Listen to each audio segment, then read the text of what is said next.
పెద్దలారా, మిత్రులారా, కోటి ఆశలతోటి అనేక ఆకాంక్షలతోటి కొత్త విద్యాలయంలోకి, కొత్త కోర్సులోకి,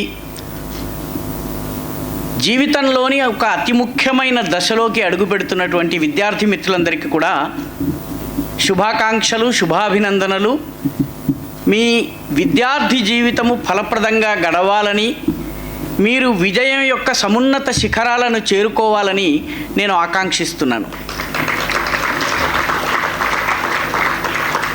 ఇందాక మిత్రుడు సుశాంత్ చెప్పినట్టు, మీరు ఈ విద్యాలయాన్ని ఎంచుకున్నారో, ఈ విద్యాలయం మిమ్మల్ని ఎంచుకుందో తెలియదు, కానీ 25 సంవత్సరాల నిరంతర తపస్సు ఫలితంగా ఒక అత్యున్నత విద్యా ప్రమాణాలను మీకు అందించేటటువంటి ఒక యాజమాన్యము, తమ యొక్క ప్రజ్ఞా పాఠవాలని, తమ మేధస్సునంతా మీకు అందించేటటువంటి ఒక ఉపాధ్యాయ వర్గము, టీచర్ కమ్యూనిటీ, మీకు అన్ని రకాల సేవలు చేసేటటువంటి నాన్ టీచింగ్ కమ్యూనిటీ మీకు అందుబాటులోకి వచ్చింది. ఈ విద్యాలయంలోకి ప్రవేశించగానే నాకు మొట్టమొదట వాసవి మాత కనిపించింది. ఆమెకు నమస్కరించి కానీ తన కార్యాలయంలోకి వెళ్ళని యాజమాన్యం కనిపించింది. కాలేజీలోకి ప్రవేశిస్తుండగానే 6 అడుగులకు పైన స్వామి వివేకానందుడి విగ్రహం కనిపించింది. అత్యద్భుతమైనటువంటి జీవనాదర్శము ఎలా ఉండాలో స్వామి వివేకానందుడి జీవితం ద్వారా మనం తెలుసుకోవచ్చును. కాబట్టి మీకు అత్యున్నతమైనటువంటి ఆదర్శాలను అందించి మిమ్మల్ని అత్యుత్తమ విద్యార్థులుగా, దేశానికి పనికొచ్చేటటువంటి వ్యక్తులుగా మలచటమే ఈ విద్యాసంస్థ లక్ష్యము. కాబట్టి ఈ విద్యాసంస్థ యాజమాన్యాన్ని, ఉపాధ్యాయ వర్గాన్ని కూడా నేను అభినందిస్తున్నాను. మిత్రులారా, మన జీవితానికి ఒక లక్ష్యం ఉండాలి. లక్ష్యము ఏది అన్నది మనము ఎంచుకోవాలన్నట్టయితే ఈ దశలోనే మన లక్ష్యాన్ని మనం ఎంచుకోవాలి. ఒకసారి ఒక బిచ్చగాడు రోజు ఇంటింటికి తిరిగి జోలే ఒకటి, ఒక చిన్న కర్ర ఒకటి తీసుకుని, బవిరి గడ్డంతో, నూనె లేకుండా తలదువ్వనటువంటి జుట్టుతోటి, పెరిగిపోయిన గడ్డంతో బక్క చిక్కినటువంటి బిచ్చగాడు ఇంటింటికి వెళ్ళి ఏదో ఒక ముద్ద అడిగేవాడు. అక్కడ కొంచెం అన్నం పెట్టమని, ఇక్కడ కొంచెం కూర వేయమని అడిగేసేసి వచ్చిన దానిలో తింటూ ఉండేవాడు. వాడికి హఠాత్తుగా మనసులో ఒక కోరిక కలిగింది, నా జీవితాన్ని మార్చుకోవాలి, నా జీవితాన్ని ఎన్నాళ్ళలాగా ఇంటింటికి తిరిగి కాలినడకన వెళ్ళి అమ్మా అన్నం పెట్టండి అని అడగడం ఏమిటి, ఇంత నీచమైన బ్రతుకేమిటి, నా జీవితాన్ని మార్చుకోవాలి. జీవితాన్ని మార్చుకోవాలంటే ఇమీడియట్లీ ఆయన తపస్సు ప్రారంభించాడు దేవుడి గురించి. తపస్సు చేసేటప్పటికి దేవుడు ప్రత్యక్షమయ్యాడు. భక్త, ఏమి నీ కోరిక, ఏం కావాలో కోరుకో అన్నాడు. ఈ వ్యక్తి ఒక నిమిషం ఆలోచించాడు. దేవుడు వచ్చేసి ఎదురుగా నిలబడ్డాడు, ఏమడగాలి? ఈయన అన్నాడు, దేవుడా, నాకు ఇంటింటికి కాలినడకన వెళ్ళి బిచ్చమెత్తుకోవడానికి చాలా కష్టంగా ఉంది, దయచేసి నాకు ఒక మోటార్ బైక్ ఇప్పించండి అని అడిగాడు. దేవుడు అన్నాడు, తథాస్తు, నీకు హార్లీ డేవిడ్సన్ బైక్ ఇస్తాను, ఇంకొక 5 లీటర్ల పెట్రోల్ కూడా ఉచితంగా ఇచ్చేస్తానని ఇచ్చి వెళ్ళిపోయాడు దేవుడు. ఈ బిచ్చగాడు హార్లీ డేవిడ్సన్ బైక్ తీసుకున్నాడు. 2వ రోజు పొద్దునే తన కర్రని ఒక పక్కన అదిమి పట్టి తాడేసి కట్టుకున్నాడు, తన జోలె భుజాన వేసుకున్నాడు, జుట్టు అలాగే ఉంది, గడ్డం అలాగే ఉంది, బక్క చిక్కిన వాడు హార్లీ డేవిడ్సన్లో దేవుడిచ్చిన 5 లీటర్ల పెట్రోల్తో బయలుదేరాడు. ఒక ఇంటి దగ్గరికి వెళ్ళాడు, బండికి స్టాండ్ వేశాడు, ఆ కర్రను తీసుకున్నాడు. అమ్మా, కొంచెం ఒక 2 ముద్దలు అన్నం పెట్టండి అమ్మా అన్నాడు. ఆ ఇంట్లోంచి ఒక అమ్మాయి బయటకు వచ్చింది. వీడిని సడన్గా చూసింది. వెనక హార్లీ డేవిడ్సన్ బైకు, ముందేమో బిచ్చగాడి వేషంలో ఉంది. అమ్మ, పిల్లల్ని ఎత్తుకుపోయేవాడు వచ్చాడే అని చెప్పి అరిచింది. అరిచేటప్పటికి చుట్టుపక్కల వాళ్ళందరూ వచ్చారు. వాడిని బాగా దేహశుద్ధి చేశారు, బాగా 4 వాయించారు, తగిలించేసరికి ఎలాగో ఒకలాగా బండిని స్టార్ట్ చేసేసి నెక్స్ట్ వీధిలోకి వెళ్ళాడు. నెక్స్ట్ వీధిలోకి వెళ్ళి అక్కడ కూడా కర్ర, జోలే, మళ్ళీ బవిరిగడ్డంతో అమ్మ 2 ముద్దలు వేయండి అన్నాడు. అమ్మాయి బయటకు వచ్చింది. ఆమె చూసి వీడెవడో దొంగొచ్చాడని చెప్పి అరిచింది, కేకలు వేసింది. మళ్ళీ 2 అక్కడ కూడా మళ్ళీ తగిలించారు.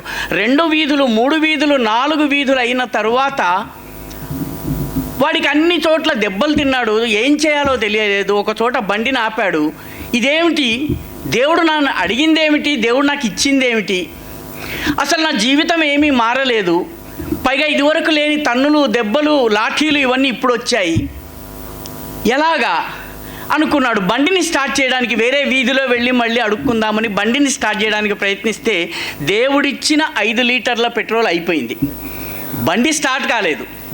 అంత పెద్ద హార్లీ డేవిడ్సన్ బండిని తోయలేడు కాబట్టి, ఈ దేవుడు ఎందుకు పనికిరాని వాడు, నా జీవితాన్ని మార్చలేదు, ఈయనకు పూజ చేయడం వ్యర్థము, ఈయనని తపస్సు చేయడం వ్యర్థమని ఆ బైక్ని అక్కడ పారేశాడు.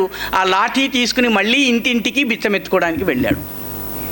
ఇక్కడ సమస్య దేవుడిదా లేక ఈ బిచ్చగాడిదా? జీవితాన్ని మార్చాలని కోరుకున్నటువంటి వ్యక్తి ఏం కోరుకోవాలి?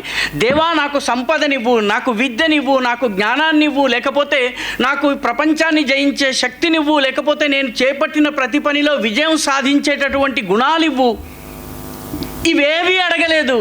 నాకు మోటార్ సైకిల్ కావాలి, ఇంటింటికి వెళ్ళి బిచ్చమెత్తుకోవడం కష్టమవుతోంది, కాలినడకన బిచ్చానికి బదులు నేను మోటార్ సైకిల్ మీద వెళ్తానని కోరుకున్నాడు. కాబట్టి మనం ఏమి కోరుకోవాలి? మన జీవన లక్ష్యం ఏదై ఉండాలి? ఇది మనము నిర్ధారించుకునేటటువంటి వయస్సు. మనము 5 లీటర్లు ఫ్రీగా వచ్చే హార్లీ డేవిడ్సన్ని కొనుక్కుని అది 4 వీధుల తరువాత పెట్రోల్ అయిపోయేటటువంటి జీవితాన్ని ఎంచుకుంటామా, లేకపోతే సమాజాన్ని మార్చగలిగి, సమాజానికి మార్గదర్శకత్వం చేయగలిగి, మనము సమాజం యొక్క ఎదుగుదలలో మన భాగస్వాములు అయ్యేటటువంటి లక్ష్యాన్ని నిర్ధారించుకుందామా? ఇది నిర్ణయించుకునేటటువంటి వయస్సు ఇది. కాబట్టి మీరు కొత్తగా ఈ కోర్సుల్లోకి వస్తున్నారు, ఇంజనీర్లు అవుతున్నారు, దేశ భవిష్యత్తుని నిర్ధారించేటటువంటి వ్యక్తులు మీరు. కాబట్టి నాకు తెలిసిన ఒక 5 ఫార్ములాలు, లైఫ్ ఫార్ములాస్ విద్యార్థిగా పనికొస్తాయి, యవ్వనంలో పనికొస్తాయి, మన సంసార జీవితంలో పనికొస్తాయి, మన యొక్క శేష జీవితానికి పనికొచ్చేటటువంటి 5 ఫార్ములాలను మీ ముందుంచి, మీరందరూ ఇంజనీరింగ్ విద్యార్థులు కాబట్టి మీకు ఫార్ములాల భాష అర్థమవుతుంది కాబట్టి 5 ఫార్ములాలు మీ ముందుంచి 5 ఫార్ములాలని చాలా షార్ట్గా ఎక్స్ప్లెయిన్ చేసి నేను ముగిస్తాను. మొట్టమొదటి ఫార్ములా పేరు గణేశ ఫార్ములా. రెండవ ఫార్ములా పేరు శివ ఫ్యామిలీ ఫార్ములా, SFF. మూడవ ఫార్ములా పేరు దుర్గా రావణ ఫార్ములా. 4వ ఫార్ములా పేరు పంచపాండవ ఫార్ములా. 5వ చిట్ట చివరి ఫార్ములా పేరు సీతా హనుమాన్ ఫార్ములా. 5 ఫార్ములాలు. ఈ 5 ఫార్ములాల్లో మొట్టమొదటి ఫార్ములా మీ వ్యక్తిగతానికి గణేశ ఫార్ములా. రెండవ ఫార్ములా శివ ఫ్యామిలీ ఫార్ములా మీ కుటుంబానికి, మీ తల్లి, తండ్రి, చెల్లెలు, అన్న, తమ్ముడు, మామ, అత్త వీళ్ళ కోసం. మూడవ ఫార్ములా మనము రేపు జీవితంలో సంస్థల్లో పనిచేస్తాం కాబట్టి ఆ సంస్థల్లో ఎలా పనిచేయాలో చెప్పేటటువంటి ఫార్ములా, దాని పేరు దుర్గా రావణ ఫార్ములా. 4వ ఫార్ములా మనం ఏ పని చేసినా దేశాన్ని గురించే ముందు ఆలోచించాలి, దేశము ఫస్ట్, కంట్రీ ఫస్ట్. దీనికోసం పంచపాండవ ఫార్ములా. చిట్ట చివరి ఫార్ములా ఇది మీ వ్యక్తిగతము. జీవితంలో కష్టాలు వచ్చినప్పుడు, జీవితంలో ఎదురు దెబ్బలు తగిలినప్పుడు ఉపయోగించేటటువంటి పనికొచ్చేటటువంటి ఫార్ములా, దీని పేరు సీతా హనుమాన్ ఫార్ములా. ఈ 5 ఫార్ములాలు మీ ముందుంచి నా కథనాన్ని ముగిస్తాను. మొట్టమొదటి ఫార్ములా మీ వ్యక్తిగత జీవితం ఎలా ఉండాలి అంటే వినాయకుడిలాగా ఉండాలి. వినాయకుడి విగ్రహాన్ని ఒక్కసారి కళ్ళ ముందు ఊహించుకోండి. వినాయకుడిని చూడగానే మొట్టమొదట మనకి చాలా కొట్టొచ్చినట్టు కనపడేది చిన్న కళ్ళు. చాలా చిన్న కళ్ళు ఉంటాయి ఆయనవి. శరీరం పెద్దది, కళ్ళు చాలా చిన్నవి. చిన్న కళ్ళు నిశిత పరిశీలన జ్ఞానం, కీన్ అబ్జర్వేషన్కి ప్రతీక.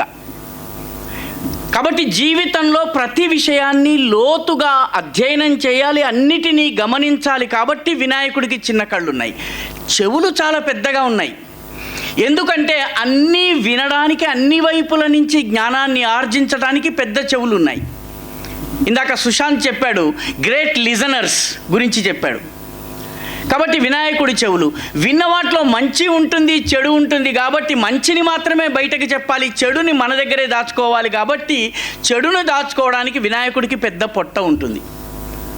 వినాయకుడికి తొండం ఉంటుంది. తొండం ఎందుకు? తొండం ఈజ్ ఫర్ అవుట్ రీచ్. నేను ఇక్కడున్నాను, అక్కడికి చేరుకోవాలంటే తొండము.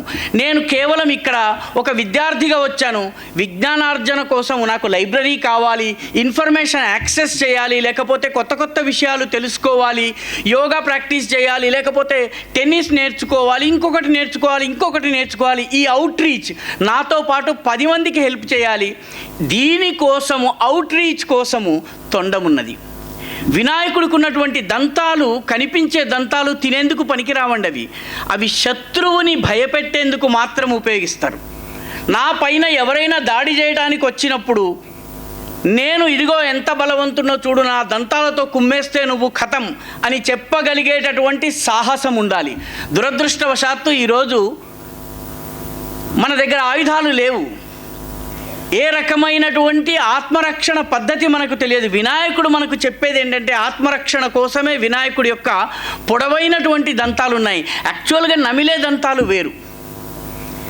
ఇంత పెద్ద వినాయకుడు ఒక చేతితో మంచిని ప్రోత్సహించేందుకు లడ్డు ఉంటుంది, ఒక చేతితో చెడు దారిలో వెళ్ళే వాళ్ళని సరిదారిలోకి తీసుకొచ్చేందుకు అంకుశం ఉంటుంది. అంకుశం చంపదండి, అంకుశం కేవలము సరైన డైరెక్షన్లో తీసుకెళ్లేందుకు ఉంటుంది.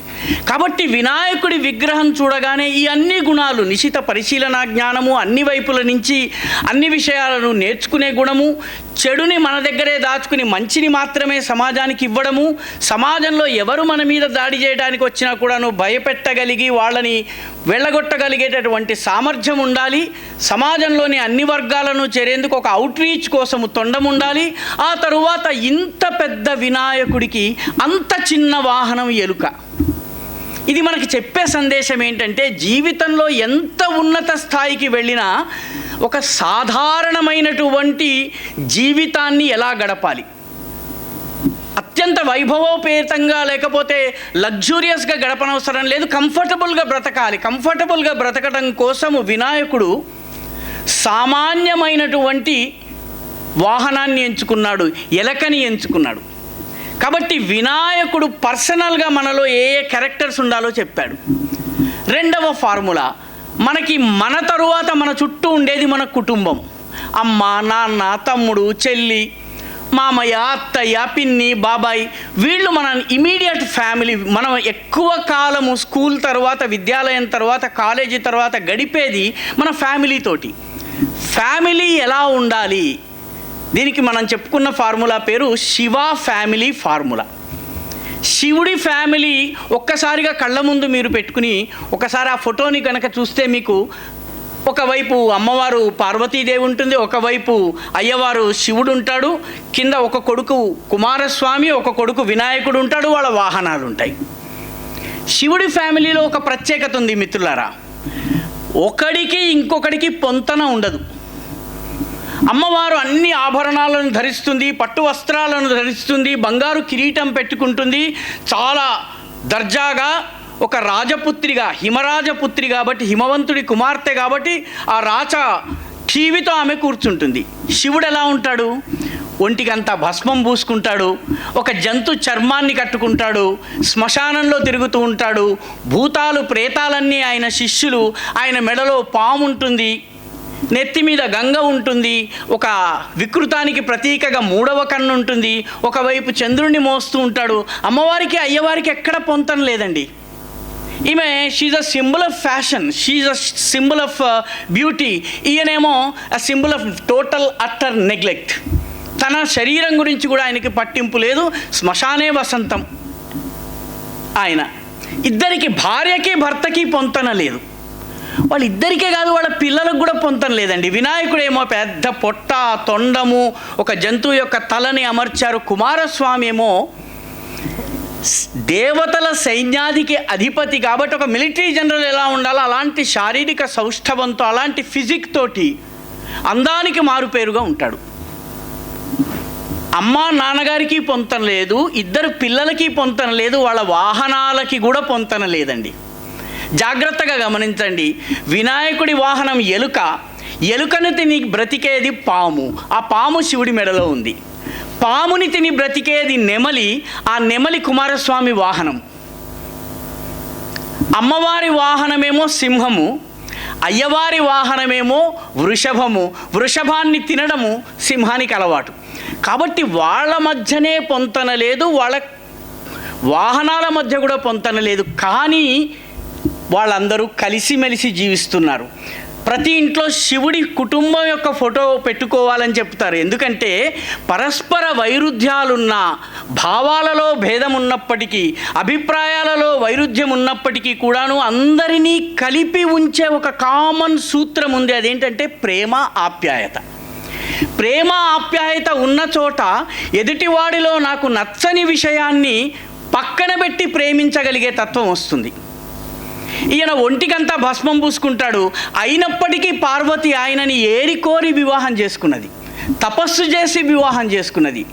వేరేవాడు సహకరించడానికి వస్తే, ఓ మన్మధుడా నువ్వు సహకరించకు, ఆయన యోగ పురుషుడైనటువంటి శివుడు, నేను ఆయననే ఆరాధిస్తానని చెప్తుంది. మన్మధుడు మాట వినలేదు, శివుడి యొక్క మూడో కన్ను తెరిస్తే భస్మమయ్యాడు. పిల్లల మధ్య పొంతన లేదు, వాహనాల మధ్య పొంతన లేదు, కానీ కలిసి ఉంచేది, కలిపి ఉంచేది పరస్పర అవగాహన, ఆప్యాయత. మన కుటుంబంలోనూ అమ్మకి, నాన్నకి, అమ్మ చెప్పేది మనకి నచ్చకపోవచ్చు, నాన్న చెప్పేది కొన్ని సందర్భాల్లో మనకి రుచించకపోవచ్చును, అన్న చెప్పినటువంటి మాట మనకి నచ్చకపోవచ్చును, కానీ మనందరినీ ప్రేమ, ఆప్యాయత అనేటటువంటి ఈ అంతఃసూత్రత ఏదైతే ఉందో ఇది కలిపి ఉంచుతుంది. కుటుంబము కలిసి ఉన్నట్లయితే మనకి బలము. Our family is our core strength. You are not an individual. You are a sum total of your family and its great and worst qualities. కాబట్టి కుటుంబ వ్యవస్థ బలంగా ఉండాలి. మన తల్లి చెప్తున్నటువంటి మాట, అమ్మ సెల్ ఫోన్ వాడొద్దు అనగానే అమ్మని కొట్టి చంపేసేశాడు ఒక కుర్రవాడు, జైల్లో ఉన్నాడు ప్రస్తుతం. నాన్నగారు చదువుకోరా అనగానే సెల్ ఫోన్ తండ్రి మీద విశ్లేషించినటువంటి కుమారుడు ఉన్నాడు. లేదు, మన మధ్య వైరుధ్యం ఉన్నప్పటికీ మనందరము కలిసి ఏ రకంగా జీవించాలో శివ ఫ్యామిలీ ఫార్ములా చెప్తుంది. మీ ఇండివిడ్యువల్ తర్వాత మీకు ఫస్ట్ వచ్చేటటువంటి first level of interaction with the society is through your family. So love your family. ఇది శివ ఫ్యామిలీ ఫార్ములా మీకు చెప్తున్నది. మూడవ ఫార్ములా, మీరు ఈ ఉద్యోగం తరువాత, ఈ చదువుల తరువాత ఉద్యోగాల్లోకి వెళ్తారు, లేదా సమాజం కోసం సంస్థలో పనిచేస్తారు. ఈ సంస్థకు కూడా 18 మంది డైరెక్టర్లు ఉన్నారని చెప్పి ఇందాక నాకు గ్రంథివారు చెప్పారు. 18 మంది తమ వ్యక్తిగతంగా తమ వ్యాపారాలను చేసుకుంటూ కూడా కలిసి ఏకోన్ముఖంగా పనిచేసి ఈ సంస్థ ద్వారా సేవ చేయాలన్నటువంటి లక్ష్యంతో లాభాపేక్ష లేకుండా వచ్చారు. కాబట్టి నేర్చుకోవలసింది ఏంటంటే, when you work in an organisation, రేపు ఉద్యోగం చేయడానికి వెళ్తారు, మీరు సంస్థల్ని ప్రారంభించవచ్చును, you have to work as an organisation. ఇక్కడ మూడవ ఫార్ములా పనికొస్తుంది మీకు. మూడవ ఫార్ములా ఏంటి? దుర్గా రావణ ఫార్ములా.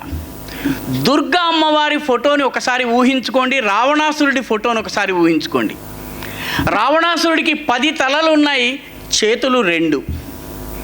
కాబట్టి ఒక తల, నాకు తలనొప్పి పుడుతోంది జండు బామ్ తీసుకునిరా అంటే, ఇంకో తల అంటుంది, లేదు నాకు చాయ్ తాగాలనుంది, టీ తాగాలనుంది, నాకు టీ చెయ్యి అంటుంది. ఈ జండు బామ్ తీసుకుని రావడానికి ఒక చెయ్యి పరిగెడుతుంది, లేదు టీ పెట్టడానికి ఇంకో చెయ్యి పరిగెడుతుంది. ఇది ఉండగా మూడోవాడు అంటాడు, పలానా చీరని అల్మరాలోంచి తీసుకునిరా. చేతులు 2, తలలు 10. 10 రకాలుగా ఆలోచించి 10 రకాల ఆజ్ఞలిచ్చి పాటించేవాడు, పాలించేవాడు, ఆచరించేవాడు, ఇంప్లిమెంట్ చేసేవాడు 2. అంటే 2 చేతులు ఉన్నాయనుకోండి, there will be utter confusion, that organization will never succeed. So ఒక ఆర్గనైజేషన్ సక్సెస్ఫుల్ కావాలన్నట్టయితే దుర్గా అమ్మవారిలాగా ఉండాలి. దుర్గా అమ్మవారికి తల 1, చేతులు 10. కాబట్టి ఈ తల 1 అంటే దాని అర్థం ఏంటంటే, every one in the organization that you work for, or the organization that you create, or the organization that you function within should think in one direction.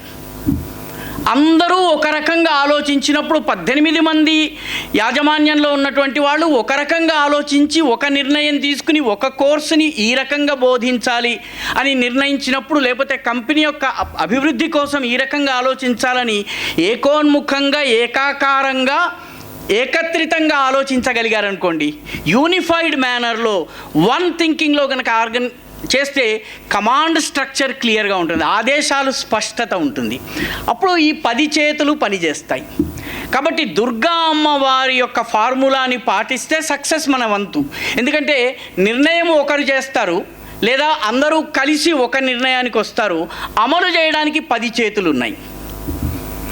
10 మంది 10 రకాలుగా నిర్ణయం చేసి ఆచరించేటప్పటికి 2 చేతులు ఉన్నాయనుకోండి, ఆ సంస్థ కానీ లేకపోతే ఆ వ్యవస్థ కానీ ఎప్పటికీ సక్సెస్ఫుల్ కాదు. కాబట్టి జీవితంలో మనం ఉద్యోగాల్లోకి వెళ్ళినప్పుడు కానీ, సంస్థలను నిర్మించినప్పుడు కానీ, మనం భవిష్యత్తులో ఏదన్నా పని చేయాలన్నప్పుడు మనము ఒకటిగా ఆలోచించాలి, ఏకోన్ముఖంగా ఆలోచించాలి. we should have a unified vision, we should have a one unidirectional approach. అది ఎప్పుడు సాధ్యమవుతుంది? ఎప్పుడైతే మనము దుర్గా ఫార్ములాని స్వీకరిస్తామో, రావణ ఫార్ములాని వదిలేస్తామో అప్పుడు సాధ్యమవుతుంది. మీ కాలేజీలోకి లోపలికి వస్తుంటే కనిపించేటటువంటి వివేకానందుడి విగ్రహము, వివేకానందుడు అమెరికాకి వెళ్ళిన తరువాత, అమెరికా నుంచి వచ్చిన తరువాత విలేకరులు అడిగారట ఆయన్ని, మీకు అమెరికాలో ఎవరన్నా అమ్మాయి బాగా నచ్చిందా అని అడిగారట. అంటే వివేకానందుడు చెప్పాట, ఒక అమ్మాయి నాకు బాగా నచ్చింది అమెరికాలో అన్నట్టు. ఎవరా అమ్మాయి అన్నట. ఆ అమ్మాయి పేరు వ్యవస్థ, ఆర్గనైజేషన్. అందరూ కలిసికట్టుగా ఏకాకారంగా పనిచేయటం ఏదైతే ఉందో అది అమెరికన్ల దగ్గర నుంచి నేర్చుకోవాలి. మన దగ్గర 10 డైరెక్షన్లలో మనం పనిచేస్తాము. అలా కాకుండా అమెరికాలో అన్ని వ్యవస్థ ప్రకారము, అరేంజ్మెంట్ ప్రకారము, సిస్టమ్ ప్రకారం జరుగుతాయి. కాబట్టి నాకు అది నచ్చింది, ఆర్గనైజేషన్ అనే అమ్మాయి చాలా నచ్చింది అన్నట్టు వివేకానందుడు. కాబట్టి Durga formula is the recipe for success in your life as an employee, as an employer, as a corporate manager. Krishnamurthy గారు కార్పొరేట్ కల్చర్ గురించి ఇందాక మాట్లాడారు. ఇది మనకి 3వ ఫార్ములా. 4వ ఫార్ములా, ఏ పని చేసినా దేశం గురించి ఆలోచించాలి. దానికోసము పంచపాండవ ఫార్ములా ఉంది. పంచపాండవులు జూదంలో ఓడిపోయిన తర్వాత 12 సంవత్సరాలు అడవిలో ఉండాలి, అరణ్యవాసం చేయాలి. తర్వాత 1 సంవత్సరం అజ్ఞాతవాసంలో ఉండాలి. అజ్ఞాతవాసంలో ఉన్నప్పుడు వాళ్లను గనక కౌరవులు గుర్తుపట్టి, ఇదిగో నువ్వు ఫలానా అని చెప్తే మళ్ళీ 12 ఏళ్ళు వాళ్ళ అజ్ఞాతవాసము, మళ్ళీ 1 ఏడాది పాటు 12 ఏళ్ళు అరణ్యవాసం, 1 ఏడాది పాటు అజ్ఞాతవాసం. కాబట్టి ఈ పంచపాండవులు 12 ఏళ్ళ అజ్ఞాతవాసం కాగానే వాళ్ళు కలిసి కూర్చున్నారు. ఇప్పుడు మనం అందరం కూడాను మన ముందున్నటువంటి టార్గెట్ ఏంటి? కౌరవులకు దొరకకూడదు ఈ 1 ఏడాది పాటు. అట్ ద సేమ్ టైం మన లక్ష్యం ఏమిటి? కౌరవులు ఏం ఆలోచిస్తున్నారు, దేశంలో ఏం జరుగుతోంది, మొత్తము భారతవర్షంలో ఏం జరుగుతుందో ఇన్ఫర్మేషన్ మనకి రావాలి. మనకి ఉన్నటువంటి కెపాసిటీస్, ఏవైతే సామర్థ్యాలు ఉన్నాయో, నైపుణ్యాలు ఉన్నాయో, ఇవి దేశం కోసం ఉపయోగించేలాగంటే మన యొక్క కామన్ కాజ్ ఏదైతే ఉందో, అజ్ఞాతవాసంలో ఉంటూనే కౌరవుల పైన నిఘా వేయాలి, మనము కౌరవులకు దొరకకూడదు. ఇది ఎలా చేయాలి అనుకున్నారు. అప్పుడు వాళ్ళ ప్రత్యేకతలు ఉన్నాయి. ధర్మరాజు అన్నాడు, నాకు జూదం ఆడటం వచ్చు, జూదంలో ఓడిపోవడం వచ్చు, నేను వెళ్ళి విరాట్ రాజు కొలువులో ఆయన దగ్గర కంకుభట్టు అనే పేరుతో చేరుతాను, జూదంలో ఓడిపోతూ ఉంటాను, రాజుగారికి ఆనందం కలుగుతుంది, నేను మారువేషంలో ఉంటాను. కాబట్టి రాజుగారిని కలవడానికి ఎవరు వచ్చినా సరే నేను పక్కనే ఉంటాను. కాబట్టి ఎవ్రీ ఇన్ఫర్మేషన్ నా చెవుల్లో పడుతుంది. కాబట్టి నేను రాజుగారికి మంచి వచనాలు చెబుతూ ఆయన చేతుల్లో జూదంలో ఓడిపోతూ పక్కన ఉంటాను. భీముడు అన్నాడు, ఇంత విశాలకాయుడైన భీముడు దాక్కోవడం కష్టము, ఏం చేయాలంటే నేను వంటశాలలో దాగుంటాను, వంటలు చేస్తాను. భీముడికి ఉన్నటువంటి ఇది ఒక ప్రత్యేకమైన కెపాసిటీ, అద్భుతమైనటువంటి వంటలు చేస్తాడు. అందుకే నలభీమ రెస్టారెంట్స్ ఉన్నాయి మనకి. నలభీమ పాకం అంటే నలుడు భీముడు అద్భుతమైన వంటలు వండేవాళ్ళు. ఎక్కడ కూడాను మనకి దమయంతి, ద్రౌపది వంటశాల మనకి దొరకదు, నలభీమ దొరుకుతుంది. భీముడు మంచి వంటవాడు, బాగా వంటలు చేస్తాడు. కాబట్టి నేను విరాటరాజు యొక్క వంటశాలలో ఉంటాను. వంటశాలలో ఉండడం ద్వారా నేనేం చేస్తాను, ఎవరన్నా అతిథులు వస్తే రాజుగారు ప్రత్యేకమైన మెనూ ఆర్డర్ చేస్తాడు. ఆంధ్ర నుంచి వచ్చాడు, వాడు పూతరేకులు ఆర్డర్ చేస్తాడు. తెలంగాణ నుంచి వచ్చాడు, వాడు సకినాలు ఆర్డర్ చేస్తాడు. కర్ణాటక నుంచి వచ్చాడు, వాడు బిసిబెళ భాత ఆర్డర్ చేస్తాడు. తమిళనాడు నుంచి వచ్చాడు, వాడు సాంబార్ ఆర్డర్ చేస్తాడు. ఉత్తరాది నుంచి వచ్చాడు, వాడు చపాతీ ఆర్డర్ చేస్తాడు.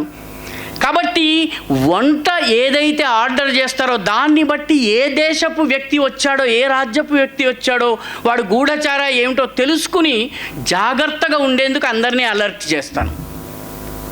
అర్జునుడికి ఒక శాపం ఉంది. ఆ శాపం ఏంటి? 1 ఏడాది పాటు నువ్వు బృహన్నలుగా మారాలి. బృహన్నలు అంటే ఆడ కాదు, మొగ కాదు. ఇది శాపము. ఈ శాపాన్ని నేను వరంగా ఉపయోగించుకుంటాను. ఈ వరంగా ఉపయోగించుకునే ప్రక్రియలో నేను అంతఃపురంలో ఉన్నటువంటి అంతఃపుర కన్యలకి డాన్స్ నేర్పిస్తాను. ఎవరన్నా డైరెక్ట్గా గూఢచారులు రాకుండా, రాజకుమారులు రాకుండా మహిళలు వచ్చారనుకోండి వేర్వేరు రాష్ట్రాల నుంచి, మనల్ని గుర్తుపట్టకుండా ఉండాలంటే నేను బృహన్నలుగా డాన్స్ నేర్పిస్తూ ఎవరు వస్తున్నారో ఎవరు వెళ్తున్నారో దృష్టి పెడతాను. నకులుడు అన్నాడు, నాకు పశుపాలన అంటే చాలా ఇష్టం, యానిమల్ హస్బెండరీ అంటే చాలా ఇష్టము. కాబట్టి నేను రాజుగారి అశ్వశాల ఏదైతే ఉందో ఆ అశ్వశాలకి యజమానిగా ఉంటానంటే రాజుగారి హార్స్ స్టేబుల్. దీనికి ఎందుకంటే ఎవరు వచ్చినా రథాలని ఆపి గుర్రాలని కట్టేస్తారు. కాబట్టి ఆ గుర్రాన్ని చూసి ఎక్కడి గుర్రమో నేను గుర్తిస్తాను. కాబట్టి కౌరవులు ఎవరన్నా వచ్చారా, స్పైస్ ఎవరన్నా వచ్చారా, గూఢచారులు వచ్చారా గుర్తించేందుకు నేను అశ్వశాలలో ఉంటాను. 5వ వాడు సహదేవుడు అన్నాడు, నేను గోపాలకుని, నాకు పశుపాలన చాలా బాగా వచ్చు. కాబట్టి ఈ విరాట్ రాజు యొక్క ఆస్తి అంతా కూడా గోవులే. ఆయనకు ఉత్తరాన గోవులు ఉండేవి, దక్షిణాన గోవులు ఉండేవి. గోసంపదే ఆయన సంపద. కాబట్టి విరాట రాజు మీద ఎవడన్నా దాడి చేస్తే ముందు ఆవుల్ని ఎత్తుకుపోతాడు. కాబట్టి నేను పశుపాలకుడిగా ఉండి ఎక్కడ ఏ దాడి జరిగినా మనల్ని గుర్తించాలన్నట్టయితే పశువుల మీద దాడి చేస్తారు. కాబట్టి నేను పశుపాలకుడిగా ఉంటాను. ఈ 5గురు తమలో ఉన్నటువంటి స్పెషల్ ఎబిలిటీస్ని మార్షల్ చేసి దానికి ఇన్వోక్ చేసి తద్వారా వాళ్ళు కీలకమైనటువంటి ప్లేసెస్లో ఉన్నారు. ఏ దేశపు వ్యక్తి వచ్చినా ధర్మరాజుకు తెలుస్తుంది. ఏ ప్రత్యేకమైనటువంటి అతిథి వచ్చినా మెన్యూ భీముడికి తెలిసిపోతుంది. అంతఃపురంలోకి ఎవరు వచ్చినా సరే అర్జునుడికి తెలిసిపోతుంది. కొత్త గుర్రాలు వస్తే నకులుడికి తెలుస్తుంది. పశువుల మీద దాడి జరిగితే సహదేవుడికి తెలుస్తుంది. ద్రౌపది వీళ్ళందరినీ మిస్ చేసి నేరుగా రాణిగారి దగ్గరికి ఎవరన్నా రావచ్చు. కాబట్టి రాణిగారి దగ్గర ఆమె సేవికగా నేను ఉంటాను, ఆమెకి సేవ చేస్తూ ఉంటాను. సైరంధ్రి అంటే పూలమాలలు అల్లి జడల అలంకరణ చేసే వ్యక్తిగా ఉంటాను. ఎవరు వచ్చినా నాకు తెలుస్తుంది. అందరము ఏ ఇన్ఫర్మేషన్ ఉన్నా మనలో మనం షేర్ చేసుకోవాలి. మనము రహస్యంగా వేరు రూపంలో ఉండాలి, దొరకొద్దు. అదే సమయంలో బయట ఏం జరుగుతుందో తెలుసుకోవాలి. అంటే పంచపాండవులు తమ వృత్తులలో, తమ ప్రవృత్తులలో, తమ పనులలో ఉంటూ కూడాను ఒక కామన్ గోల్ కోసం పనిచేసినట్టుగా మనము ఏ ఉద్యోగం, రేపు ఇంజనీర్ కావచ్చు, సాఫ్ట్వేర్ ప్రొఫెషనల్ కావచ్చును, లేకపోతే ఇంకా బిల్డర్ కావచ్చును, ఇంకొక వ్యాపారం చేయొచ్చును, ఇంకొకటి చేయొచ్చును. మన కెపాసిటీస్ అన్నీ ఒక కామన్ గోల్, దేశము, భారతదేశం కోసము వినియోగింపబడాలి. ఇది పంచపాండవ ఫార్ములా మనకి చెప్పేది. నేను ఉద్యోగంలో అమెరికాలో ఉండి లక్షలు సంపాదించవచ్చును, కానీ నా దేశంలో, నా గ్రామంలో ఉన్నటువంటి పేద పిల్లల కోసం ఏదో చేస్తాను. ఈ రకమైన ఆలోచన మనలో రావాలంటే పంచపాండవ ఫార్ములా కావాలి. చివరి ఫార్ములా, మొట్టమొదటి ఫార్ములా వ్యక్తిగత జీవితం కోసము, 2వ ఫార్ములా కుటుంబం కోసము, 3వ ఫార్ములా సంస్థ కోసము, 4వ ఫార్ములా దేశం కోసము, 5వ ఫార్ములా జీవితంలో ఎదురు దెబ్బలు తగిలినప్పుడు, పరాజయం పాలైనప్పుడు, మనం అనుకున్న లక్ష్యాన్ని చేరలేనప్పుడు సీతా హనుమాన్ ఫార్ములా పనికొస్తుంది. మీలో రామాయణం కథ అందరికీ తెలుసు. అందులో సుందరకాండ చదివినటువంటి వాళ్ళు కూడా కొందరు ఉంటారు. సుందరకాండలో హీరోయిన్ ఎవరు? సీతమ్మవారు. సీతమ్మవారు ఎవరు? ఏకంగా లక్ష్మీ అమ్మవారి యొక్క రూపం. ఆమె విష్ణు పత్ని. ఆవిడ అద్భుతమైనటువంటి బలము, తేజస్సు, శక్తి, సామర్థ్యము ఉన్నటువంటి మహిళ. రావణాసురుడంతటి వాడిని ఒక గడ్డిపోచని ఇలాగా చూపించి, నువ్వు రావణాన్ని, నువ్వు దీంతో సమానమని చెప్పింది ఆమె. అంత శక్తివంతురాలు సీత అమ్మవారు. సుందరకాండలో హీరో రాముడు కాదు, హనుమంతుడు. హనుమంతుడు లంక దాటి వచ్చి లంకంతా సీతమ్మవారి కోసం వెతుకుతాడు. వెతికిన తర్వాత సీతమ్మవారిని కనుగొంటాడు. ఎంత బలవంతుడు అంటే సముద్రాన్ని దాటగలడు. సముద్రాన్ని దాటుతూ వెళ్తూ ఉంటే అతని మీద దాడులు జరిగితే కూడా తట్టుకోగలడు. బలము, శక్తి, యుక్తి ఉన్నటువంటి వాడు. మోస్ట్ పవర్ఫుల్ పర్సనాలిటీ సీతమ్మవారు, మోస్ట్ పవర్ఫుల్ పర్సనాలిటీ హనుమంతుడు.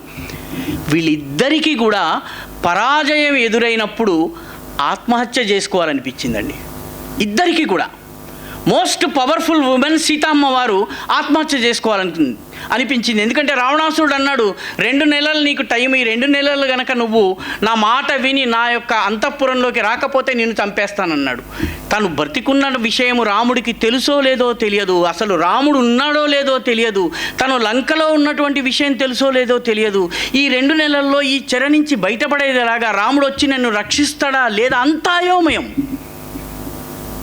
పూర్తి విషాదము, దుఃఖము. సీతమ్మవారు అనుకున్నారు, ఇక బ్రతికి ఏం లాభం, ఈ రావణాసురుడి యాతనలు భరించే కన్నా ఉరివేసుకోవడం మేలనుకున్నారు సీతమ్మవారు. మోస్ట్ పవర్ఫుల్ క్యారెక్టర్ అండి. సామాన్యులు మీలాగా నాలాగా సామాన్యులు కాదు. చిన్న చిన్న విషాదం రాగానే చెరువులోనో దూకేందుకో సీలింగ్ ఫ్యాన్కు ఊరేసుకునేటటువంటి సామాన్య వ్యక్తులు కాదు సీతమ్మవారు. హనుమంతుడు కూడాను ఆత్మహత్య చేసుకుందాం అనుకున్నాడు, ఎందుకంటే అనుకున్న లక్ష్యాన్ని సాధించలేకపోయాడు. సీతమ్మ వారి జాడ కనుక్కోవాలి, రావణాసురుడి మందిరం తిరిగాడు, మొత్తం అన్ని చోట్ల తిరిగాడు, సీతమ్మవారు ఎక్కడున్నదో తెలియలేదు. ఆయన వచ్చి చిట్ట చివరికి ఇక లాభం లేదు, రాముల వారి దగ్గరికి వెళ్ళి నాకు సీతమ్మవారు కనపడలేదు అని చెప్తే రాముడు గుండె ఆగి చనిపోతాడు. రాముడు చనిపోతే లక్ష్మణుడు చనిపోతాడు, లక్ష్మణుడు చనిపోతే సుగ్రీవుడు చనిపోతాడు, సుగ్రీవుడు చనిపోతే వానర సైన్యం చనిపోతుంది, వానర సైన్యం చనిపోతే ఈ వార్త అయోధ్యకి తెలుస్తుంది, అయోధ్యలో ఉన్నటువంటి ప్రజలు చనిపోతారు, భరతుడు చనిపోతాడు, శత్రుఘ్నుడు చనిపోతాడు. ఇంతమంది చనిపోవడం కన్నా నేను చనిపోవడం మేలనుకున్నాడు ఆంజనేయ స్వామి. ఆంజనేయ స్వామి తన తోకతోటి మెడకి ఊరేసుకోవాలనుకున్నాడు. సీతమ్మ వారు తన చీరతోటి ఆ చెట్టుకి వేసేసుకుని ఉరి వేసుకోవాలనుకుంది. మోస్ట్ పవర్ఫుల్ క్యారెక్టర్స్కి కూడా బలహీన క్షణం ఉంది, ఆ బలహీన క్షణంలో ఆత్మహత్య చేసుకోవాలనుకున్నారు. ఆత్మహత్య చేసుకోవాలనుకున్న సమయంలో ఇద్దరికి కూడాను ఒక్క క్షణం ఆగారండి. They waited for 1 minute. They waited for 1 minute. ఆత్మహత్య చేసుకోవాలన్న ఆలోచన వచ్చినటువంటి మరుక్షణం ఇంప్లిమెంట్ చేయలేదు, ఒక్క నిమిషం ఆలోచించారు. సీతమ్మవారు రామా రామా నువ్వు నాకు కనపడతావో తెలియటం లేదు, ఇక నాకు ఉరే శరణ్యము అనుకుని చీరని ఇలాగా తీసుకుంటూ తయారీ చేస్తూ 1 నిమిషం ఆగింది. చెట్టు పైన ఉన్నటువంటి హనుమంతుడికి రామా రామా అని వినిపించింది. ఈ అడవిలో రామా రామా అనేవాళ్ళు ఎవరా అని కిందకి చూశాడు. కింద చూస్తే ఒక మహిళ ఏడుస్తూ కనపడింది. ఆహా, నేను ఊరి వేసుకోవడం ఆపాలి, ఎందుకంటే ఈ మహిళ సీతమ్మవారు కావచ్చు. దే వెయిటెడ్ ఫర్ 1 minute అండి. ఆత్మహత్య చేసుకునే క్షణంలో, అత్యంత బలహీన క్షణంలో 1 నిమిషం ఆగారు. అప్పుడు హనుమంతుడి కనిపించింది, ఆమె సీతమ్మవారు. ముందు దుంకాడు కిందకి, రామ రామ రామ రామ అనడం మొదలుపెట్టాడు. సీతమ్మవారు ఇదేమిటి, ఇక్కడ రామనామం ఎవరు ఉచ్చరిస్తున్నారు, ఎవరు పలుకుతున్నారు రామరామ అని చెప్పి ఆమె ఆత్మహత్య ఆపింది. ఆ తర్వాత ఏం జరిగిందో మనందరికీ తెలుసును. లంకా దహనం జరిగింది, రామరావణ యుద్ధం జరిగింది, సీతమ్మవారు రాముల వారు కలిసి జీవించారు. ఇదంతా మనకు తెలిసిన కథ. గమనించవలసిన విషయం ఏంటంటే, the strongest personalities also can have their weakest moments. Their lowest moment మనము గనక 1 నిమిషం ఆగితే it could be the starting point to reach the highest point of your life.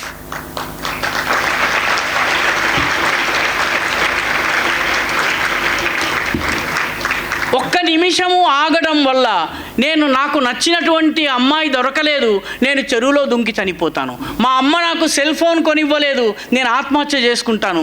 నేను పరీక్షలో ఫస్ట్ క్లాస్ వస్తుందనుకున్నాను, 3rd క్లాస్ వచ్చింది, ఆత్మహత్య చేసుకుంటాను. సీతమ్మవారి యొక్క డైలమా ఏదైతే ఉందో, హనుమంతుడి డైలమా మనందరికీ వస్తుంది. ఆత్మహత్య చేసుకోవడానికి 2 కారణాలండి. ఒకటి అనుకున్నది సాధించలేకపోవడము, 2వది కష్టాలు భరించలేకపోవడం. ఈ 2 రీజన్స్. ఒకటి సీతమ్మవారికి వచ్చింది కష్టాలు భరించలేకపోవడము, ఒకటి అనుకున్నది సాధించలేకపోవడం హనుమంతుడికి వచ్చిన కష్టము. Both wanted to commit suicide. That was the lowest point of their life. And అక్కడ they waited for some time. అప్పుడు దేర్ అసెంట్, వాళ్ళ ఉన్నత స్థాయికి చేరుకునే ప్రయాణం ప్రారంభమైంది. కాబట్టి ఆ ఒక్క క్షణము ఆగడము అనేది ఈ సీత హనుమాన్ ఫార్ములా మనకి చెప్తుంది. అబ్దుల్ కలాం గారి గురించి మనం చాలా విషయాలు చెప్పుకుంటాం. ఆయన ఎయిర్ ఫోర్స్లో చేరడం కోసము పరీక్ష రాయడానికి వెళ్ళారు. పరీక్ష రాయడానికి వెళితే అబ్దుల్ కలాంకి నీకు హైట్ లేదని చెప్పి ఆయనను రిజెక్ట్ చేశారు.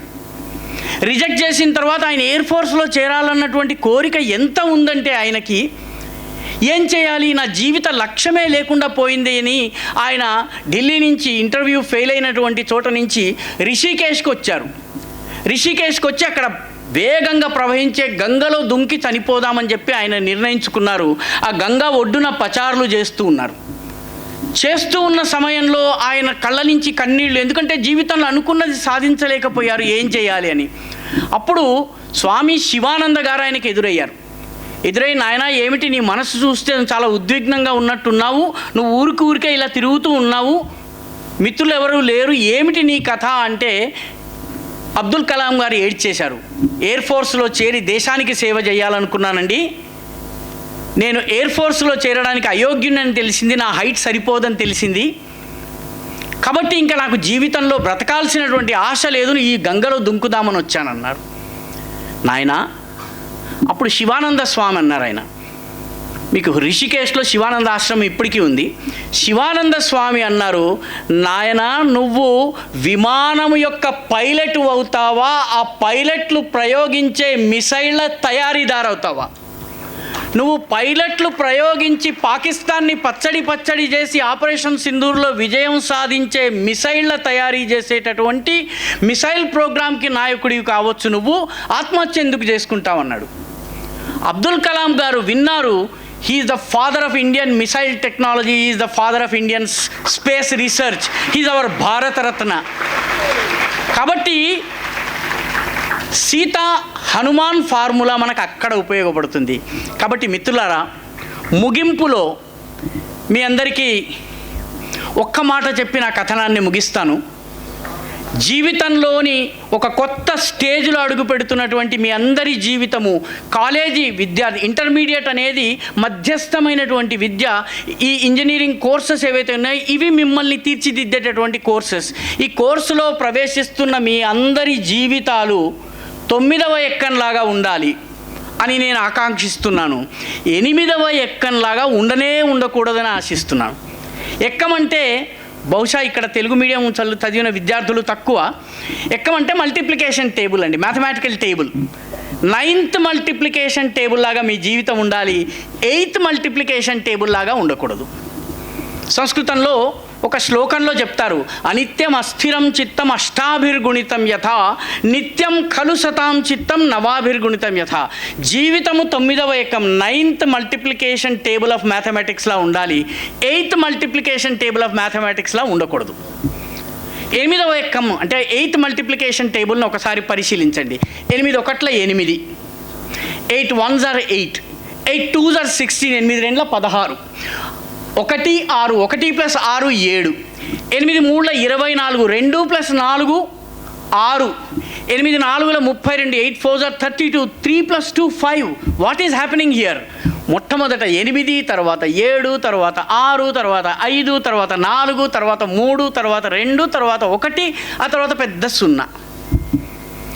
అత్యుత్సాహంతో కోటి ఆశలతో ప్రారంభించిన తరువాత 2వ రోజు ఆకర్షణకి లోనై 1 అడుగు దిగుతాము, ఆందోళనకి లోనై 1 అడుగు దిగుతాము, సమస్యలకి లోనై 1 అడుగు దిగుతాము, ఇంకేదో పక్క చూపులు చూసి 1 అడుగు దిగుతాము. చివరికి మన జీవితం 0గా 8వ ఎక్కంలాగా ఉండకూడదు, 9వ ఎక్కంలాగా ఉండాలి. నిత్యం ఖలు సతాం చిత్తం నవాభిర్గుణితం యథా అన్నారు. అంటే నిత్యము స్థిర చిత్తంతో ఉండాలి. ఎలాగా? 9 1 9, 9 1 9, 9 2 18, 1 + 8 is 9, 9 3 27, 2 + 7 9, 9 4 36, 3 + 6 9, 9 5 45, 5 + 4 9, 9 6 54, 5 + 4 9, 9 7 63, 9 7 63, 6 + 3 9 again. It is 9 9 9 9 9. It is 8 7 6 5 4 3 2 1 0. So మీ జీవితము 8వ ఎక్కంలాగా ఉండాలా, 9వ ఎక్కంలాగా ఉండాలా నిర్ధారించుకునేటటువంటి హక్కు, బాధ్యత, కర్తవ్యము, సామర్థ్యము మీకే ఉన్నాయి. మీరు ఎలా నిర్ణయించుకుంటే మీరు అలా బ్రతకగలరు. ధన్యవాదాలు.